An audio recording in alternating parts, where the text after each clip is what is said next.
उदारवाद में क्या है, ये किस प्रकार के लोग होते हैं समाज में, कौन से विचार रखते हैं उसके बारे में।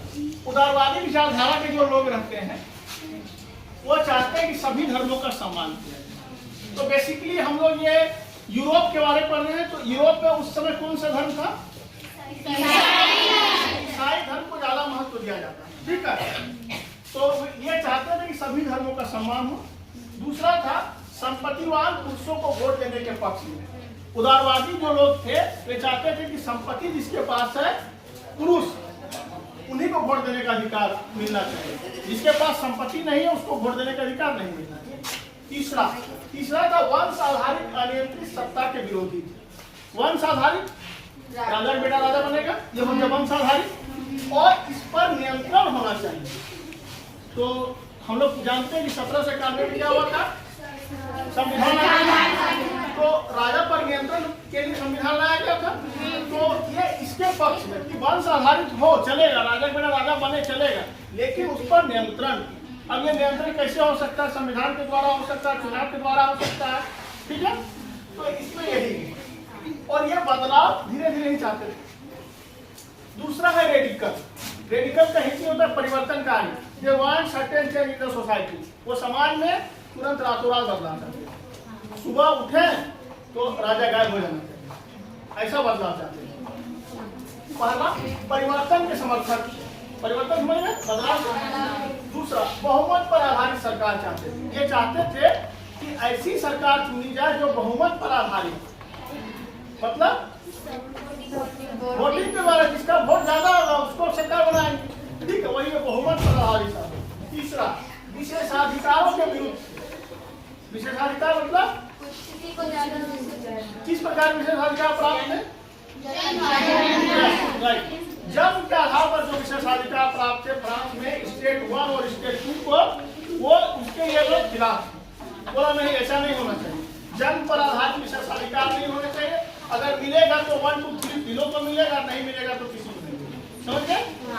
क्या महिला मताधिकार के समर्थक थे। हम लोग जानते हैं कि महिलाओं को वोट देने का अधिकार नहीं मिला।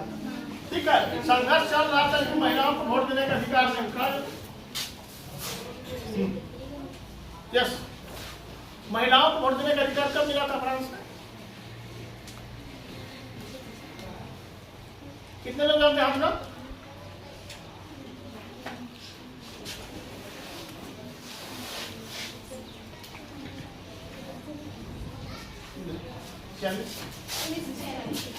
1946 में बैठो, अभी खड़ा करके पूछा जाएगा, अभी दूसरा काम हो रहा।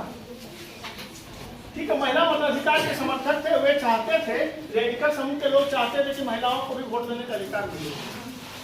पांचवा, संपत्ति के संकेंद्रण के विरुद्ध। संकेंद्रण मतलब किसी वस्तु का एक जगह जमा हो जाना संकेंद्रण कहलाता है। अब मान लो यहाँ 1000 रुपया और सब पैसा इसी के पास हो जाए, तुम लोग पास क्या है? कुछ नहीं। तो इसके खिलाफ थे ये लोग रेडिकल। ठीक है, ये चाहते थे कि संपत्ति सिर्फ एक ही आदमी पास नहीं हो, उसी संकेंद्रण बटा, कम से कम बटा हुआ है, लेकिन निजी संपत्ति के विरुद्ध नहीं। मैंने कोई व्यक्ति के पास संपत्ति है, कमाया हुआ, उसके खिलाफ नहीं। ठीक है, क्लियर है? कोई दिक्कत नहीं। चलो, और ये राजतंत्र के समर्थक थे, ऐसे तुम लोग को अंदाजा लगाना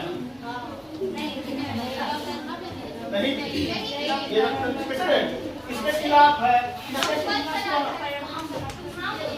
ठीक है, बोले तो बात। ये लोग राजतंत्र के समर्थक नहीं है। चलते इधर रूढ़िवादी। रूढ़िवादी मतलब होता है जो पुराने विचारों पर यकीन रखते हैं।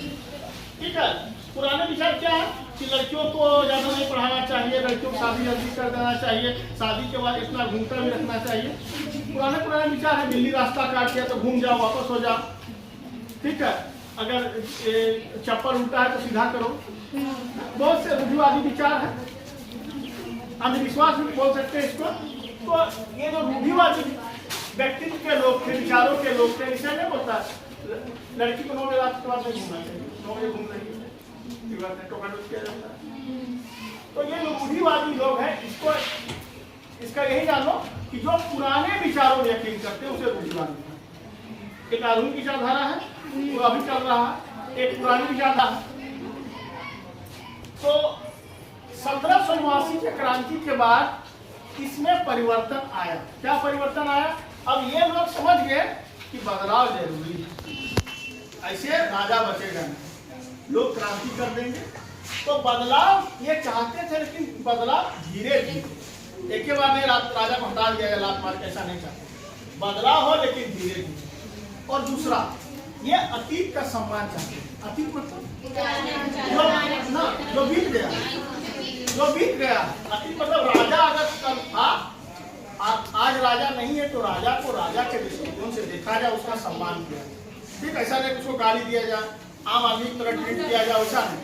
राजा कल था, आज नहीं है, लेकिन उसका सम्मान किया जाए। ठीक है, यही है अतीत का सम्मान। इसमें दो क्लियर है।